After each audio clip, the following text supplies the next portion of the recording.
Imagine being a general in ancient Rome, facing off against a formidable enemy army. Your survival hinges on the strategies you employ. It's not just about the size of your army, the strength of your soldiers, or the sharpness of your swords. No, it's about the cunning of your mind, the depth of your foresight, the subtlety of your maneuvers. Picture this.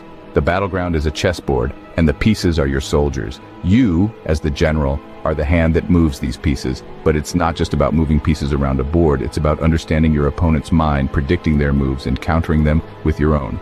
In the game of chess, as in the game of war, strategic thinking and planning are paramount. Every move you make should be part of a grander plan, every piece sacrificed, a calculated loss to gain a bigger victory. Now, let's take a step back from the battlefield and consider this. Isn't our life also a kind of battlefield? We might not be wielding swords or commanding armies, but we face challenges, obstacles, and yes, even enemies. We compete for resources, for recognition, for success. And just like on the battlefield, the strategies we employ can determine whether we win or lose. This is where psychological tactics come into play. These are the subtle maneuvers, the cunning moves that can give you an edge in any scenario. They can help you outwit your opponents, overcome obstacles, and ultimately achieve your goals. Psychological tactics are not about brute force or physical strength. They are about understanding human behavior, manipulating perceptions, and influencing decisions. They are about outwitting, outmaneuvering, and outlasting your enemies. So whether you're a student looking to ace your exams, a business person aiming to outperform your competitors, or just someone facing everyday challenges, these tactics can be your secret weapon. Just like a Roman general, you too can master the art of strategy and outwit your enemies. The first tactic in your arsenal is the decoy. The decoy, a classic strategy, is as old as time itself. Its purpose? To distract, to mislead, to pull the wool over your opponent's eyes. Picture a magician. He flourishes his right hand, catching your attention, while his left hand deftly performs the trick. That's a decoy in action. In the world of business, decoys are often used in marketing. A product is introduced at a higher price to make the other options seem more appealing. It's not really meant to be bought, but to serve as a distraction. History, too, is replete with examples. The D-Day invasion during the Second World War, for instance, was a grand decoy. The Allies tricked the Germans into thinking the attack would happen in Pas-de-Calais, when in reality Normandy was the target. With a well-placed decoy, you can divert your enemy's attention and strike where they least expect. The second tactic is an age-old strategy: divide and conquer. This strategy has been used since ancient times, from Julius Caesar in Rome to Genghis Khan in Mongolia. It involves breaking down a larger force into smaller, more manageable units, then defeating them one by one. This tactic is not just about physical combat, it also extends to the psychological realm. It's about creating divisions within the opponent's ranks, sowing discord and causing them to turn on each other. In today's world, we see this strategy used in corporate negotiations, political campaigns, and even in family disputes. It's a tactic that leverages the inherent weaknesses of any group, the differences of opinion, the individual ambitions, the personal grudges. By exploiting these, one can cause a united front to crumble from within. Divide and conquer, a strategy as old as conflict itself and just as effective today.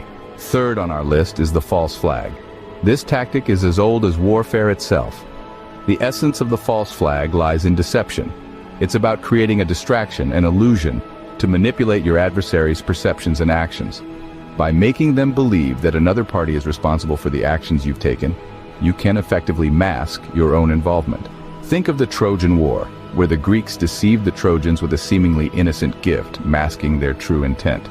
More recently, the world of cyber warfare often sees instances of false flag operations, with hackers disguising their attacks to appear as if they're originating from another source. The beauty of the false flag is its ability to sow confusion and doubt. Your adversaries are left questioning their allies, their strategies, and even their own perceptions. In this chaos, you can seize the opportunity, turning the tide in your favor. The false flag can sow confusion and doubt, turning the tide in your favor. Next up is a tactic straight out of Shakespeare, the Feigned Madness. This strategy is like an intricate dance, a performance designed to deceive and disorient. It's all about creating an illusion of chaos, of vulnerability, to throw your opponents off their game. Imagine you're a chess player, but instead of playing your typical game, you start making seemingly erratic moves. Your opponent, confused and unprepared for this unpredictability, can't anticipate your next move. They're off balance, and that's when you strike. Feigned Madness isn't just for chess, though. It's been used in warfare, in politics, in business. The key is to make your actions seem spontaneous, irrational even, while in reality, every move is calculated, every decision is part of your master plan. Just remember, the trick to Feigned Madness is to not lose yourself in the act. Keep your endgame in sight, always. Feigned Madness, a strategy as unpredictable as it is effective. Our fifth tactic is the chain reaction.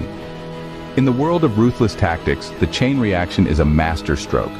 Like the falling of dominoes, one action sparks another, setting off a sequence of events that lead to your desired outcome.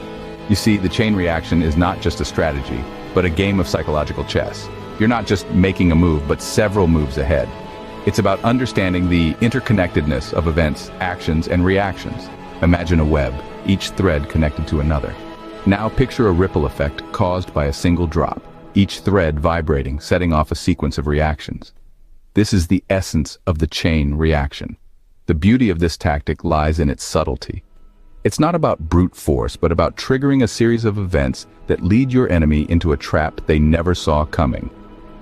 The chain reaction can set off a domino effect that your enemy never saw coming.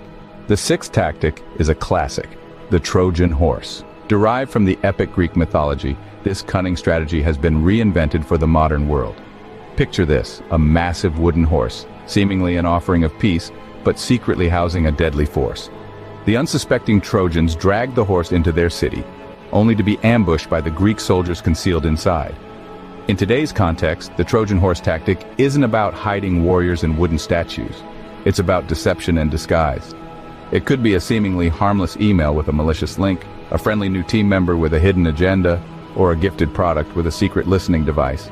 The key is to present something appealing to your enemy, so attractive that they willingly let it into their stronghold. Once inside, the horse can unleash its destructive power, catching the enemy off guard and causing chaos. The Trojan horse can infiltrate enemy lines and create havoc from within. Finally, we come to the seventh and last tactic, the endgame. This is where all the previous tactics converge. The endgame is the ultimate strategic plan, the grand finale where you seize victory from the jaws of defeat. In chess, the term endgame refers to the final stage of the match, where there are few pieces left on the board. The complexity of the game has diminished, but the stakes are higher than ever. The endgame strategy in conflict mirrors this concept. It's the point where all your strategies, your decoys and false flags, your divisions and feigned madness, your chain reactions and Trojan horses have led you to. The endgame demands foresight. It's about envisioning your final goal from the start. It's about understanding that every move you make, every tactic you employ, must serve that final goal. This is the true power of the endgame strategy. It's not just about winning the battle, it's about winning the war. Consider Alexander the Great. He didn't just win battles, he won empires. He had an endgame in mind, to create a Greek empire that spanned 3 continents, and every move he made served that endgame. His strategies were ruthless, yes, but they were also calculated, and they led him to his final victory. But remember, the endgame is not just about victory. It's about ensuring that victory is lasting. It's about setting up the pieces so that your win is sustainable, so that your enemy has no chance of rising again. It's about knowing that when you've won, you've truly won, and there's no turning back. In the end, the endgame is about understanding the art of war at its deepest level. It's about knowing that every move counts, that every tactic has a purpose, and that every victory leads you closer to your final goal. With the endgame, you can plan your victory from the start and stay one step ahead of your enemy. So there you have it, 7 ruthless tactics to annihilate your enemies. We've walked through some of the most cunning strategies, kicking off with the power of strategy itself, followed by the artful decoy, a classic trick that can confuse and confound. We then delved into divide and conquer, a time-tested method that can weaken your enemy by sowing discord. The false flag, a deceptive maneuver, was next. By placing blame elsewhere, you can stealthily advance your agenda. The Feigned Madness, an unexpected yet potent tactic, can throw opponents off balance, leaving them vulnerable. We also explored the chain reaction, a domino effect that can set off a series of events, leading to your enemy's downfall. And of course, the Trojan horse, a clever disguise that can infiltrate enemy lines undetected. Remember, strategy is the key to victory. With these tactics in your arsenal, you can outwit any opponent.